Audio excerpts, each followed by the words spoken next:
Galaxy में मौजूद कुछ ऐसे अनजान प्लैनेट जहाँ इंसानों को टेररिस्ट माना जाता था। उन एलियन सिविलाइजेशन के साफ रूल थे कि अगर कोई इंसान दिखाई दे तो उसे गिरफ्तार कर लिया जाए। लेकिन ये सारे एलियंस इंसानों की पृथ्वी के बारे में एक बहुत ही बड़ा रहस्य छुपा रहे हैं। इस साइंस फिक्शन कहानी की शुरुआत होती है निया नाम की एक लेडी को दिखाते हुए, जो कि एक बहुत ही ग्रीनफुल एरिया में बैठी हुई थी। निया के साथ उसकी एक फ्रेंड भी होती है जो आपस में कई सारी बातें कर रहे थे एलियंस के बारे में। उन दोनों का भी मानना था कि ब्रह्मांड में भी कुछ ऐसे प्लैनेट्स होंगे जहाँ पर एलियन सिविलाइजेशन राज करती होगी। और हाल ही में वैज्ञानिकों को एक प्लैनेट के बारे में पता भी चल गया था, शायद उस जगह पर इन फ्यूचर ह्यूमंस भी जा सकते हैं। तभी अचानक उस जगह पर कुछ तो सोल्जर्स आने लगे जो कि निया और उसके फ्रेंड को रंगे हाथों पकड़ना चाहते। ऐसा लग रहा था कि निया और उसकी फ्रेंड ने एक बहुत ही बड़ा गुनाह कर दिया। निया तो तुरंत ही उन्हें झाड़ियों में से निकलते हुए देखकर वहाँ से भागने लग जाती है। ऑफिसर्स ने तो निया की उस दूसरी फ्रेंड को पकड़ ही लिया था। निया लगातार उस फॉरेस्ट वाले इलाके में जाकर एकदम से गायब हो जाती है। अब ये चीजें क्यों हो रही थी और इस तरीके से एलियन के बारे में बातचीत करने पर उन्हें पकड़ा क्यों जा रहा है, ये सारी चीजें थोड़ी देर में पता चल जाएंगी। अब हमें ब्रह्मांड में मौजूद वही एलियन प्लैनेट दिखाया गया जहाँ पर इंसानों की रिसर्च स्टार्ट कर दी गई थी। भले ये एलियन प्लैनेट है लेकिन अभी तक इंसानों को एक भी एलियन मिला नहीं है। शायद हो सकता है कि वो जमीन के अंदर हो या फिर कोई एडवांस टेक्नोलॉजी की मदद से इनविजिबल हो गए हो। उस पूरे प्लैनेट को दिखाया गया जहाँ पर बड़े बड़े पर्वत थे और काफी सारे रिसोर्सेस मौजूद होते हैं। ऑलमोस्ट स्ट्रक्चर इसका पृथ्वी जैसा ही था और पूरे एनवायरनमेंट में थोड़ी सी ऑक्सीजन भी होती है। अब यहाँ पर इन पूरी चीजों को बताते हुए हमें एक आदमी दिखाया जाता है जिसका नाम थियो था। थियो तो उस जगह पर रिसर्च करने के लिए भेजा गया होता है और वो पर्वतों वाली श्रृंखला पर खुदाई कर रहा था। थोड़ी देर तक थियो जब मेहनत करते हुए बाहर निकला तो पता चला कि उसके हाथ में एक डायमंड है। इस डायमंड को रॉ डायमंड कहा जाता था, जिसके ऊपर थोड़ी सी कारीगरी करके उसे रियल डायमंड में कन्वर्ट किया जाता है। थियो यहाँ पर किसी ऑर्गेनाइजेशन के लिए काम करता है जिसका एक स्पेसक्राफ्ट इस प्लैनेट के ऑर्बिट में मौजूद है। उसे बार बार कम्युनिकेट करके सारे रिपोर्ट्स वहाँ पर प्रोवाइड करने होते थे। अब थियो ने निकाले गए रॉ डायमंड को एक प्लेटफॉर्म के ऊपर रख दिया और उसे टेलीपोर्ट करा दिया ऑर्बिट में मौजूद उसी स्पेसशिप के अंदर। यानी इस रॉ डायमंड के आगे का जो प्रोसेस होगा वो उसकी ऑर्गेनाइजेशन संभाल लेगी। थियो का यही काम था कि वो दिए गए सारे कमांड को फॉलो करते हुए अपने रूटीन को कंप्लीट करना। थियो को इस जगह पर रहे हुए कई महीने बीत चुके होते। शुरुआत में तो उसे लग रहा था कि दूसरे प्लैनेट पर उसे काफी एक्साइटमेंट मिलेगी, लेकिन अब उसकी एक्साइटमेंट धीरे धीरे कम होती जा रही थी, क्योंकि यहाँ न तो कोई उसके पहचान का होता है और न ही कोई भी एलियंस उसे अभी तक मिले थे। ये भी बात हो सकती है कि यहाँ कोई एलियंस भी नहीं रहते। अब थियो यहाँ अपने दिन का काम खत्म करने के बाद एक छोटे से चैम्बर में चला जाता है जहाँ पर वो सोकर अपने दिन गुजारता था। थियो को बहुत भूख लगी होती है तो वो खाना खाकर बहुत सारी वीडियोस देखता है जो कि एक बड़ी सी स्क्रीन के ऊपर चल रही थी। थियो की एक वाइफ होती है जिसका नाम मोना था और वो पृथ्वी पर मौजूद थी। शुरुआत में मोना उसे हर समय मैसेज भेजा करती जो कि उसके पास पहुंच जाते, लेकिन कुछ समय से उसके रिस्पॉन्स आना एकदम से बंद हो चुके हैं। इन्हीं वजह से थियो चाहता है कि वो ये मिशन कंप्लीट करके वापस पृथ्वी पर लौट जाए अपनी वाइफ के पास। और यहाँ पर जब खाते समय वो टीवी देख रहा था तो उसके अंदर एक कपल मौजूद होते हैं जो बातचीत कर रहे थे। बाद में पता चला कि ये तो थियो और मोना के ही वीडियोस हैं। ये तब के होते हैं जब वो दोनों जवान थे और अपनी जिंदगी आराम से एंजॉय करते थे। लेकिन थियो को कुछ पैसों की जरूरत थी तो वो ये मिशन करने के लिए राजी हो जाता है। लेकिन अब लग रहा है कि उसके पास कोई फैमिली नहीं बची है। एक तरीके से ये चीजें बिल्कुल भी वर्थ नहीं होती कि पैसे कमाने के लिए आप फैमिली ही छोड़ दो। वो रिग्रेट जो होता है वो कोई भी नहीं समझ सकता। ये सारी चीजें थियो के चेहरे से पता चल रही थी। वो तो अपना मन बहलाने के लिए यही सारी वीडियोस देखता था और गाना चालू करके इमेजिन करता था कि मोना उसके सामने है, वो उसके साथ डांस करने में बिजी हो जाता है। थियो का उस जगह पर पूरा रूटीन एकदम रिपीटेटिव और एकदम फिक्स होता है। वो उन चीजों को छोड़कर और कुछ भी नहीं कर सकता था। सारी चीजें उसे कमांड सेंटर से बताई जाती थी कि कब उसे क्या काम करना है और सारे सैंपल्स कब भेजने। कुछ समय तक तो थियो ये सारी चीजें करता रहा, लेकिन उसका मेंटल कंडीशन अब धीरे धीरे खराब होने लग जाती है। थियो भले ही अपना मन बहलाने के लिए वो सारे वीडियो देखते रहता है, लेकिन आखिर वो कब तक ऐसा करते रहेगा। उसका भी एक इंसानी दिमाग है जो अपने हिसाब से काम करना चाहता है। इस तरीके से गुलामी वाली जिंदगी थियो को बिल्कुल भी एक्सेप्टेड नहीं थी। थियो को तो अपनी वाइफ के विजन भी आने लगे थे कि कैसे वो एक विंडो की दूसरी तरफ खड़ी है और थियो को अपने पास बुला रही है। इस तरीके के अनजाने विजन देखकर थियो को बार बार झटके लगा करते। उसका डेली रूटीन ऑब्वियस होता है कि सुबह उठकर सारे सिस्टम्स की रिपोर्ट सर्वर तक पहुंचाना और फिर जाकर सैंपल्स कलेक्ट करना जितने भी रिसोर्सेस उस प्लैनेट पर मौजूद है। ऐसा लग रहा था कि वो एलियंस को एक्सप्लोर करने के लिए नहीं बल्कि उस प्लैनेट पर मौजूद रिसोर्सेस को एक्वायर करने आया। थियो अब पूरी रात भर सोता रहा और सुबह होने के बाद वर्क के लिए अलार्म बजने लगता है। यानी अब थियो को वापस से काम पर लौटना पड़ेगा। हमें तो थियो की चेस्ट के अंदर एक रेड कलर का डिवाइस दिखाई देता है जो कि सर्वर से कनेक्टेड था। यानी बात ये होती है कि ये थियो की बॉडी के बारे में सारी इंफॉर्मेशन सर्वर तक पहुंचाता रहता था। अब थियो इस वजह से भी काफी परेशान होता है, जैसे कि उसे लग रहा था कि अंदर से कोई उसे कंट्रोल कर रहा है। वो जब थोड़ा फ्रस्ट्रेट हो गया तो वो जाकर पता करने लगा कि ये डिवाइस आखिरकार काम क्या करता है। मैनुअल में साफ लिखा गया था कि ये उन्हें कनेक्ट करता था मेन सर्वर रूम से। यानी जो कमांड थियो को दिए जाते थे, इस डिवाइस की मदद से ये पता चलता था कि वो किस तरीके से रिएक्ट कर रहा है उस कमांड पर। ऐसा अगर कभी होगा कि थियो ऑर्गेनाइजेशन के बारे में ही गलत सोच रहा है तो ये इन्फॉर्मेशन उनके पास ऑटोमेटिकली पहुंच जाएगी। इसीलिए वो जाकर सीधा एक चाकू की मदद से उस डिवाइस को बॉडी से निकाल देता है। उसे बहुत दर्द हो रहा था और अब अचानक चैम्बर में अलार्म भी बजने लग जाते हैं, जो कि एक नेगेटिव सिग्नल था। थियो को इससे कुछ फर्क नहीं पड़ता। उसने अपने ऊपर रखे गए कंट्रोल को हमेशा के लिए हटा दिया होता है उस डिवाइस को निकाल कर। अब कोई भी थॉट्स या फिर एक्शन उन सर्वर वालों को पता नहीं चल पाएगा। थियो अब हमेशा की तरह बाहर जाकर माइनिंग करता है और कई सारे रिसोर्सेज जमा करता है। इसी तरीके से जब वो इन सारी चीजों में बिजी था तभी उसे आसमान में कुछ तो आवाजें सुनाई दी। ऊपर की तरफ देखने के बाद पता चला कि वो तो एक स्पेसशिप है और स्पेसशिप के इंजन में कुछ खराबी आने के कारण वो सीधा लैंड की तरफ बढ़ रहा था। थोड़ी देर बाद आकर वो क्रैश लैंडिंग वहाँ पर कर देता है, लेकिन इससे उस स्पेसशिप को ज्यादा नुकसान नहीं हुआ था, जैसे कि उसकी लैंडिंग प्रोसेस को बहुत ही हाई टेक से बनाया गया हो। थियो चट्टानी वाले इलाके से उस स्पेसशिप को देखता रहता है कि उसमें कौन है। अचानक थोड़ी देर के अंदर उसमें से एक लेडी बाहर निकलती है जिसने कि मास्क नहीं पहना था, पर एनवायरमेंट में विदाउट ऑक्सीजन मास्क के भी वो अच्छी तरीके से सांस ले पा रही थी। थियो एकदम से चौंक गया और बड़ी बारीकी से उसे देखकर गौर करने लगा। थोड़ी देर में वो लेडी अपने स्पेसशिप के अंदर चली जाती है और थियो खुद को रोक नहीं पाया वहाँ जाकर कुछ इन्वेस्टिगेशन करने के लिए, क्योंकि ये इतने महीनों में पहली बार था कि कोई वो दूसरे इंसान को इस प्लेनेट पर देख रहा है। उसे यही लगने लगा कि दूसरी ऑर्गेनाइजेशन से भेजी गई ये एक स्पेसशिप है जो इस जगह पर अपनी रिसर्च करेगी। थियो तो उसके स्पेसशिप के नीचे वाले भाग में आकर अच्छी तरीके से सुन रहा होता है कि वो क्या बात कर रही है। अब वो लेडी किसी से कांटेक्ट करके यही बातचीत कर रही थी कि हमें इस प्लेनेट पर मौजूद इंसानों को आने नहीं देना है, जो भी मिलेगा हम उसे एक एक करके मार देंगे। और उन्हें अभी रिसेंटली खबर मिली थी कि इस प्लेनेट पर एक इंसान मौजूद है और वो यहाँ उनके रिसोर्सेज एक्सट्रैक्ट करने के लिए आया है। उसे तो खत्म करना बहुत जरूरी है। थियो ने जब ये सारी बातें सुनी तो वो एकदम चौंक गया और चोरी चुपके उस जगह से बाहर निकलने लगा। सीधा अब वो अपनी चैम्बर में आकर एकदम टेंशन में हो गया कि वो मुझे मारना क्यों चाहते हैं। मैं तो सिर्फ यहाँ पर रिसर्च करने आया हूँ ऑर्गेनाइजेशन वालों के कहने पर,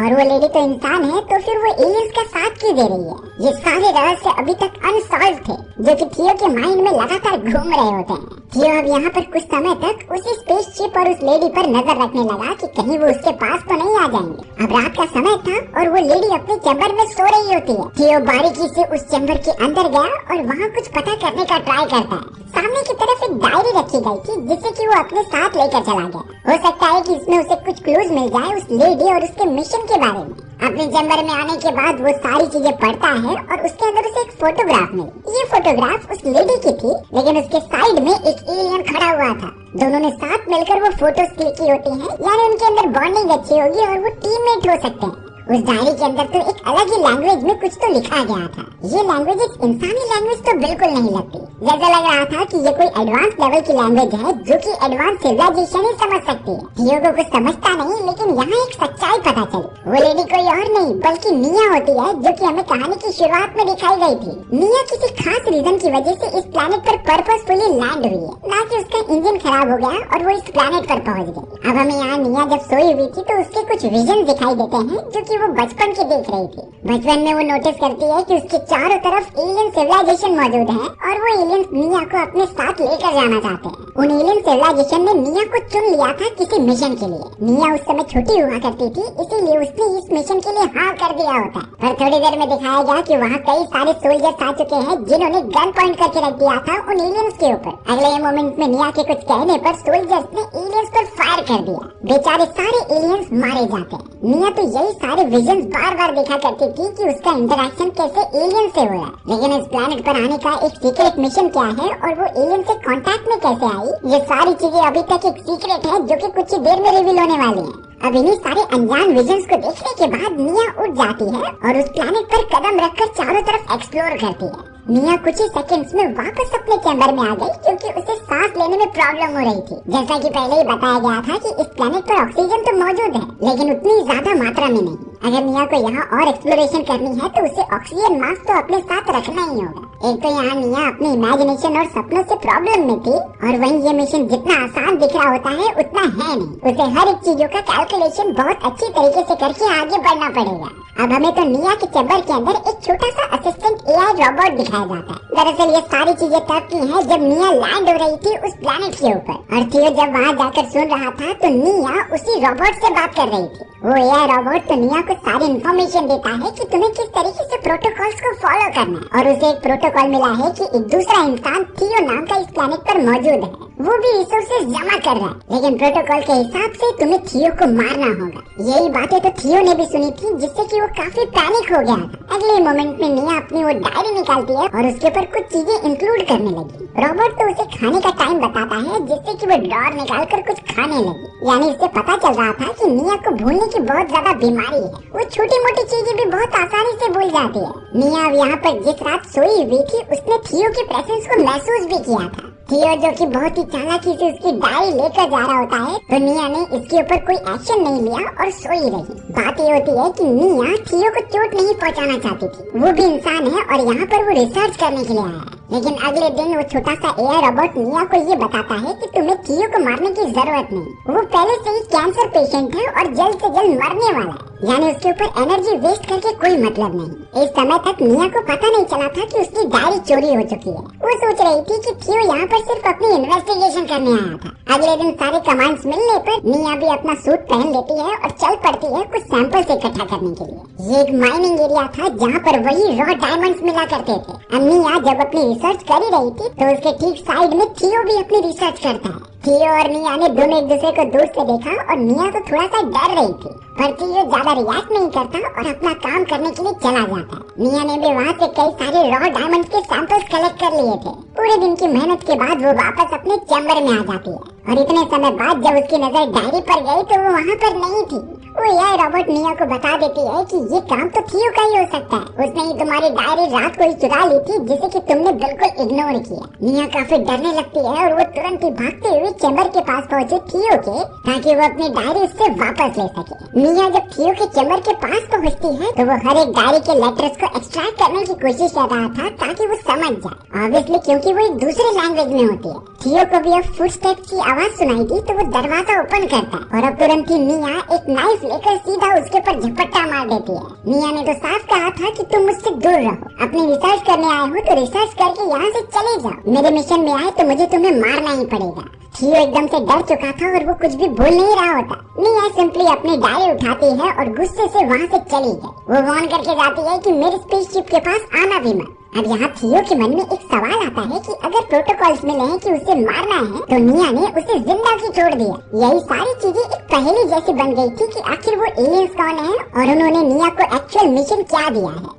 अब उसी रात सीधा थियो चला गया था निया की स्पेसशिप के पास। वो तो बाहर होकर निया को हाथ दिखाता है कि वो डोर ओपन करे। उसे कुछ बातें करनी थी और समझाना भी था। निया जो कि डायरी पर कुछ मेंशन कर रही होती है, उसने जब थियो को देखा तो वो बहुत ही गुस्सा हो गई। दरवाजा खोलने से पहले उसने अपने हाथों में नाइफ रखा ताकि अपनी प्रोटेक्शन कर सके। निया ने तो थियो को धमकी भी दी कि मैं तुम्हें खत्म कर दूंगी अगर तुमने जरा भी चालाकी की तो। उसने कहा था कि तुम यहाँ पर मत आना और अपनी रिसर्च से काम रखना। पर थियो यहाँ अपनी गलती मानता है और वो बाकी बातें करने से पहले उससे माफी मांगने लगा। निया भी एकदम से कॉन्शियस हो गई कि आखिर ये ऐसा क्यों कर रहा है। उन दोनों को सिर्फ एक दूसरे का नाम ही पता था, इसके आगे वो लोग कुछ भी नहीं जानते और वो न हो अपने ऑर्गेनाइजेशन द्वारा दिए कमांड ही फॉलो कर रहे हैं। निया ने फिर थियो को धमकी देते हुए ये कहा कि तुम मुझसे दूर रहो। जाते जाते थियो अपना पूरा नाम बता देता है। निया पता नहीं इस बात से एकदम चौंक गई और वो भी कहने लगी कि मेरा नाम भी थियो ही है। पता नहीं ये पॉइंट उसने वहाँ पर क्यों रखा, बट वो फिर डोर बंद कर देती है। बेचारा थियो जो दोस्ती का हाथ बढ़ाने आया था उसे निराशा मिलती है। अगले दिन निया और थियो अपने अपने चैम्बर की तरफ जाकर सूट पहन लेते हैं और उस प्लेटफॉर्म पर पहुँचते हैं जो कि उन्हें पृथ्वी से कनेक्ट करता था। यानी इसी के ऊपर वो रॉ डायमंड्स रखकर टेलीपोर्ट कराते थे अपनी स्पेसशिप में, जो सीधा लेकर जाती थी पृथ्वी पर रिसर्च के लिए। निया अपनी ऑर्गेनाइजेशन को इस तरीके से प्रोवाइड करती है और थियो भी थोड़ी दूर पर ही काम कर रहा था। दोनों एक दूसरे को देखते हैं, जैसे लग रहा था कि कई साल से उनकी दुश्मनी चलती आ रही है। अब यहाँ पूरे दिन की रूटीन फॉलो करके थक जाने के बाद दोनों सोने चले जाते हैं। सुबह होते ही जब निया अपनी चैम्बर में से बाहर निकल रही थी तो उसे कुछ चीज दिखाई देती है। उस छोटे से इक्विपमेंट के अंदर एक लेटर भी मौजूद होता है जो कि थियो ने लिखा था।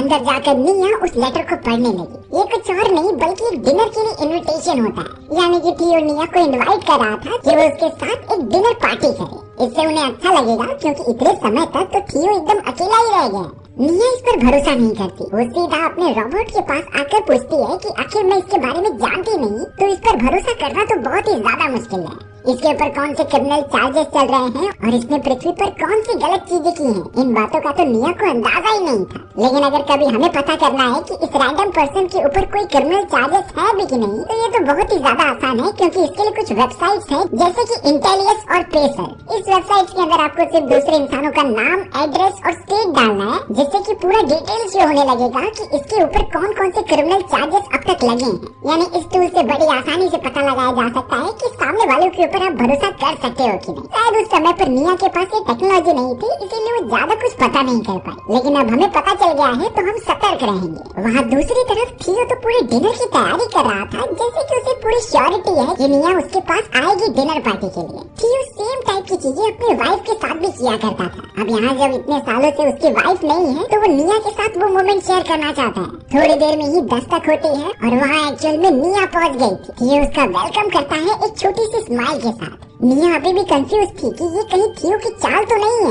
बट वो दोनों बड़े प्यार से टेबल के सामने बैठ जाते हैं और थियो ने तो कई अच्छी चीजें बनाई थी खाने के लिए। ये पूरा तो कैंडल लाइट डिनर जैसा लग रहा था। वो दोनों आराम से बैठकर खाने लगते हैं और बातचीत भी करते हैं। शायद निया इन चीजों के बाद थियो से थोड़ा कंफर्टेबल हो जाए। लेकिन निया शॉक तब हो गई जब थियो उसकी रीजनल लैंग्वेज बोल रहा था। निया को यही लगा कि थियो को तो ये सारी लैंग्वेजेस नहीं आती थी, पर थियो ने बताया कि वो उस रीजन में रह चुका है इस मिशन से पहले, तो इसीलिए उसे निया की होम टाउन की लैंग्वेजेस बहुत अच्छे तरीके से आती हैं। ये एक और अच्छा पॉइंट था कि निया थियो के ऊपर भरोसा कर सकती थी। निया तो अब थियो को एक सच्चाई बताती है कि पृथ्वी पर वो एक असैसिन थी और उसे चोरी चुपके प्राइम मिनिस्टर को मारने का एक कॉन्ट्रैक्ट दिया गया था। लेकिन ये बातें सिक्योरिटी ऑफिसर्स को पता चल गई और निया को चारों तरफ एक क्रिमिनल की तरह ढूंढा जाने लगा। निया तो अपनी यादों में खो गई थी कि किस तरीके से उसे सिक्योरिटी ऑफिसर्स पकड़ कर लेकर जा रहे और उसके बाद शायद से सजा के तौर पर उसे ये मिशन दिया गया है जिसमें जान जाने की प्रोबेबिलिटी बहुत ज्यादा है। पर निया को अच्छा लग रहा था कि इस जगह पर कोई एलियन सिविलाइजेशन नहीं है। इसी मोमेंट पर थियो ने उसे एक रियलिटी बताई। थियो कहता है कि जैसा तुम सोच रही हो वैसा बिल्कुल भी नहीं। इस प्लैनेट को एक्सप्लोर करते हुए तुम कुछ ही समय में एक पर्पल गैस देखोगे। ये गैस उन एलियंस द्वारा फैलाया जा रहा है जो कि यहाँ की ऑक्सीजन को कम करते जा रहे हैं। ये इसीलिए ताकि कोई भी इंसानी सिविलाइजेशन यहाँ पर न आए और अपनी सिविलाइजेशन बनाने का कोई भी रास्ता न देखे। ये इनविजिबल टाइप के एलियंस हैं जो हर वक्त हम पर नजर रखे हुए हैं। इनसे अगर बात करनी है तो हमें एक फ्रीक्वेंसी चूज करनी पड़ेगी जो कि इन्हें मैच करती हो। निया इन चीजों को सुनकर एकदम से चौंक गई क्योंकि इस मिशन पर भेजने से पहले ऑर्गेनाइजेशन वालों ने ये बिल्कुल भी नहीं कहा था। बट सच्चाई तो यही है और थियो ने इसे बहुत पास से नोटिस किया है। थियो भी बेचारा अब अपनी वाइफ मोना के विजन देखता है कि कैसे वो उसके साथ टाइम स्पेंड करता था। वो तो निया के साथ किए जाने वाले डिनर को भी रिलेट कर पा रहा होता है। थोड़ी रात जाने के बाद थियो उस जगह पर जाता है ताकि वो थोड़ा पानी लेकर उसे प्योरिफिकेशन में डाल सके। लेकिन अचानक अब थियो को कुछ तो आवाजें आने लगी और वो जब पीछे मुड़कर देखता है तो वहाँ वही पर्पल वाली गैसेस आ रही थी। ये सारी गैसेस देखकर समझ गया कि एलियंस उसके आसपास ही हैं। भले ही वो उसे देख नहीं सकता था लेकिन फील तो हो ही रहा होता है। अब जैसा कि पता है कि ये सारे एडवांस एलियंस उनकी सोच और सारी मेमोरी से खेलते थे। इसी तरीके से थियो कुछ सोचने लगा अपने पास्ट के बारे में जब वो अपनी वाइफ मोना के साथ रहा करता था। एक दिन जब वो मोना के पास होता है तो थियो को दरवाजे से कुछ तो आवाज आने लगी। वो धीरे धीरे आगे बढ़ रहा था और पता चलता है कि वहाँ पर कोई मौजूद है। ये कोई इनविजिबल बड़ी सी एंटिटी थी जो सामने से दिखाई तो नहीं दे रही होती। लेकिन थियो जैसे ही उसके पास गया तो मोना जोर से चिल्लाने लगी। वो उसे वहाँ जाने से बहुत रुकती है क्योंकि उस जगह पर खतरा है। अब यहाँ प्रेजेंट टाइम पर थियो एकदम पैनिक होकर चैम्बर में आ गया और एकदम डरने रोने लगा। निया तो पूछने लगी, जिस पर वो बताता है कि वो एलियंस मेरे बारे में सब कुछ जानते हैं, उन्होंने मेरी मेमोरी को पढ़ लिया है और हर एक राज उन्हें पता चल चुका है। लेकिन निया थियो को शांत रहने के लिए बोलती है और उसे कंफर्टेबल फील कराती है। ये पहली बार देखा गया था कि निया एकदम सॉफ्टली बात कर रही है थियो से। शायद उनके बीच अब दोस्ती भी हो चुकी है। निया तो थियो को ये भी बताने लगी कि मेरा पास तो तुमसे बहुत ही बेकार गया है। मेरे पूरे फैमिली मेंबर्स को एक जंग में कई सोल्जर्स ने मार दिया, वो भी उसकी आंखों के सामने। उसने अपनी आधे से ज्यादा लाइफ एकदम अकेले बिताई है। अब यहाँ निया की इतनी सारी बातें सुनकर थियो को थोड़ा कंफर्टेबल लगता है और वो दोनों साथ में ड्रिंक करने लगते हैं। निया की नजर थियो के चैम्बर के ऊपर गई, जहाँ कई सारी विस्की और बहुत सारे ड्रिंक की बोतल रखी गई थी। ये सब कहाँ से आया उसे नहीं पता, बट इसके बाद से वो थियो पर थोड़ा सा शक की निगाह से देखने लगी। उसे पता है कि थियो इस प्लेनेट पर कई सालों से मौजूद है, बट इतने कम रिसोर्सेज की वजह से वो कैसे जिंदा रह पा रहा है उसे नहीं समझता था। निया तो वहाँ से जाने के लिए बोलती है और अपना सूट पहन लेती है। इस मोमेंट पर वो थियो को नेथन फ्लेमिगन नाम से बुला रही थी। वो देखना चाहती थी कि थियो इससे क्या रिस्पॉन्स देता, लेकिन थियो तो पूरी तरीके से ब्लैंक था। ये नाम उसके लिए पूरा नया होता है। बात ये थी कि निया जब छोटी थी और जंग के दौरान उसके पेरेंट्स को मार दिया गया, तो एक सोल्जर जिसका नाम नेथन फ्लेमिगन था, उसने ही ये काम किया होता है। और कहीं न कहीं निया थियो को ही वो आदमी समझ रही थी। अब जल्द से जल्द निया अपने चैम्बर में जाती है और उस एआई रोबोट से पूछती है कि क्या ये आदमी नेथन फ्लेमिगन है। अब रोबोट बताने लगा कि इसका कोई भी रिकॉर्ड हमारे पास मौजूद नहीं है, तो कोई कंक्लूजन नहीं निकाल सकते। अब यहाँ अगले दिन जब वो दोनों अपनी रूटीन फॉलो कर रहे थे उन माइंस में जाकर डायमंड्स इकट्ठा करने के लिए, तो उन दोनों की मुलाकात होने पर वो साथ में काम करने लगे थे। अब बातों में पता नहीं क्यों निया इस बार थियो को इनवाइट करती है डिनर के लिए।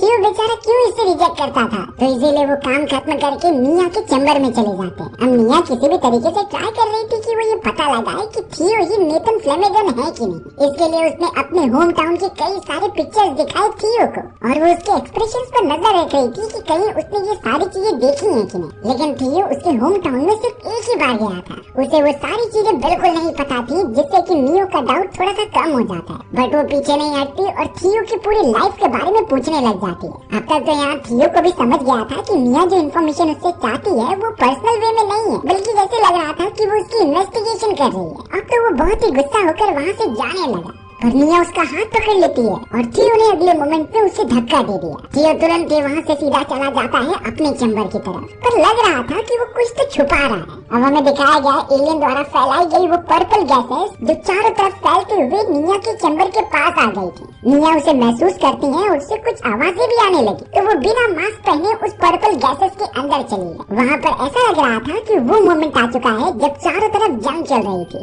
निया छोटी थी और उसके पेरेंट्स को किसी ने मार दिया। शायद वो इस जगह पर सच्चाई पता कर सकती है कि नेथन फ्लेमिगन कौन है। वहाँ थियो जो अपने चैम्बर में एकदम कंफ्यूज था और वो खुद भी एक्सेप्ट करता है कि वो नेथन फ्लेमिगन नहीं है। अचानक उसे अपनी वाइफ मोना के विजन आने लगे, जो उसके पास आ जाती है और उसके साथ फ्लर्ट करने का ट्राई करती है। थियो समझ गया कि ये शायद वो एलियंस कर रहे हैं हमें गुमराह करने के लिए। उसकी वाइफ यहाँ पर एग्जिस्ट ही नहीं करती और ये सिर्फ इमेजिनेशन है। निया तो अब यही सोच रही थी कि मुझे बदला लेना है थियो से, क्योंकि वो उसे नेथन फ्लेमिगन समझती है और उसने ही उसके पेरेंट्स को मारा है। अचानक निया को बाहर की तरफ से कुछ आवाजें आती हैं, इसीलिए वो देखने के लिए चली गई। उसके दिमाग में फिर से विजन आ रहे थे कि कैसे उसके साथ गलत हुआ। उसे पहले प्राइम मिनिस्टर को मारने के जुर्म में गिरफ्तार किया गया और फिर इल्लीगल एक्सपेरिमेंट्स में उन्हें शामिल कर दिया। अचानक अब निया जब आंखें खोलती है तो वो जमीन पर पड़ी हुई थी। सामने की तरफ थियो मौजूद होता है, जो कि उसके ऊपर हमला करने का ट्राई कर रहा था। निया इस समय पर अपनी जान बचाती है और सीधा अपने चैम्बर में पहुँचती है। थियो भी उसके पीछे पीछे आ गया, बट निया के हाथ में नाइफ होती है। वो उसे पीछे हटने के लिए कह रही थी, क्योंकि अब तो उसे कंफर्म हो गया है कि यही नेथन फ्लेमिगन है। बात ये थी कि जब उस एलियन फॉग के अंदर निया गई थी तो उसने सारी सच्चाई बता दी होती है, क्योंकि ऑब्वियसली एलियंस उनके सारी मेमोरीज के बारे में पता लगा ले रही थी। थियो भी शायद इस बात को एक्सेप्ट करता है, लेकिन अभी भी वो कंफ्यूज था। उसने निया को नीचे ढकेल दिया और उसके ऊपर हमला करने का ट्राई करता है, लेकिन निया उसके सर पर हमला करके एक रास्ते से बाहर निकल जाती है। उसे सांस लेने में प्रॉब्लम हो रही थी, पर फिर भी वो भागते चले गए। अब थियो भी बाहर निकलता है तो उस एलियन गैस की वजह से उसे एक विजन आता है। ये विजन था कि जब वो अपने घर में मौजूद होता है तो उसने एक नाइफ निकाल ली और दरवाजे को खोलकर मोना के पास चला गया। उस समय उसे पता चला कि उसकी वाइफ मोना किसी दूसरे पर्सन के साथ रात गुजार रही है। ऐसी शॉकिंग चीजें तो थियो एक्सेप्ट ही नहीं कर रहा था और फिलहाल वो निया के पीछे लग जाता है उसे पकड़ने के लिए। निया उस जगह से सीधा भागते हुए एक जगह पर पहुंच गई जहाँ पर बहुत ही बड़ी स्पेसशिप मौजूद थी। उसे पता नहीं कि ये दूसरी स्पेसशिप किसकी है, फिर भी वो अपने आप को बचाने के लिए उसके अंदर चली गई। अचानक पता चला कि वहाँ पर कोई एक प्रिजनर है जिसने सुसाइड कर लिया था। उसकी पूरी बॉडी खराब हो चुकी होती है। थोड़ी देर में वहाँ थियो भी पहुँच गया, जो कि उसके ऊपर हमला करने की कोशिश करता है, लेकिन निया ने उसके ऊपर पलटवार करके बेहोश कर दिया। निया यही समझ रही थी कि थियो ही वही सोल्जर है जिसने उसके पेरेंट्स को मारा, लेकिन जैसे ही वो नोटिस करती है तो स्पेसशिप की दीवारों पर कुछ लिखा हुआ था। ये वही वर्ड थे जो कि निया अपने विजन्स में देख रही थी, और निया फिर सोचने लगी कि शायद ये वर्ड्स इसी मरे हुए प्रिजनर ने लिखे होंगे। वो सीधा फ्रस्ट्रेशन में अपनी चैम्बर में चली जाती है और अपने रोबोट को भी तोड़ देती है। अब शायद उसे पता चल चुका था कि वो जो सोच रही है कि नेथन फ्लैनेगन थियो ही है, वैसा कुछ भी नहीं। वो तुरंत ही थियो को रेस्क्यू करती है क्योंकि वो काफी घायल हो चुका था। निया तो सारी चीजें थियो को समझा देती है कि वो अपने पेरेंट्स के कातिल को ढूंढना चाहती है, लेकिन ऑर्गेनाइजेशन वाले उसे जाने नहीं देंगे। इस मोमेंट पर थियो बताता है कि अगर तुम मेरी डिवाइस अपने डिवाइस से एक्सचेंज कर लोगी तो फिर मेरे मरने के बाद मेरे ऑर्गेनाइजेशन वाले मुझे ढूंढने नहीं आएंगे। और ऑब्वियस बात थी कि निया का डिवाइस तो उसके पास होगा। फिर इसके बाद निया एकदम फ्री होकर अपने उस कातिल को ढूंढ सकती है, जिससे कि वो मिशन कंप्लीट करना था और अपने फादर एंड मदर को न्याय दिलाने थे। बहुत सोचने के बाद वो दोनों ऐसा कर भी लेते हैं। बेचारा थियो कुछ समय में मरने वाला था, पर निया जो एकदम फ्री हो चुकी है वो निकल पड़ी थी अपने उस मिशन के लिए। हमारी भी कहानी यहीं पर खत्म हो जाती है। सो व्यूअर्स, आपको स्टोरी कैसी लगी कमेंट सेक्शन में बताना भूलना मत। और अगर आपको मेरा एक्सप्लेनेशन 1% भी अच्छा लगा होगा ना, तो वीडियो को लाइक एंड चैनल को सब्सक्राइब कर देना। मिलते हैं इसी तरीके की मजेदार वीडियोस में, तब तक के लिए बाय।